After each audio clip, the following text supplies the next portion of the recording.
কানপুরের কাছে অবস্থিত রহস্যময় রেন টেম্পল জগন্নাথ দেবের মন্দিরটি একটি প্রাচীন এবং অসাধারণ স্থান।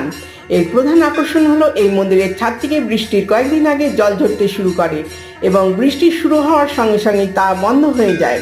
স্থানীয়দের বিশ্বাস, জলের ফোঁটার আকার ও সংখ্যা দেখে আসন্ন বৃষ্টির তীব্রতাও অনুমান করা যায়।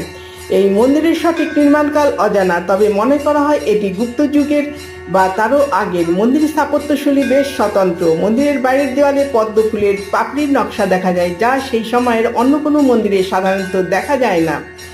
মন্দিরের অভ্যন্তরে ভগবান জগন্নাথ দেব, বলভদ্র ও সুভদ্রার কালো পাথরের মূর্তি স্থাপিত আছে।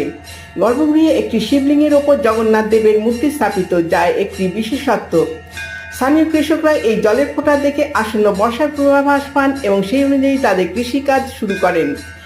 বহু বিজ্ঞানী এই রহস্যের কারণ অনুসন্ধানের চেষ্টা করছেন, কিন্তু আজও এর কোনো সঠিক ব্যাখ্যা মেলেনি।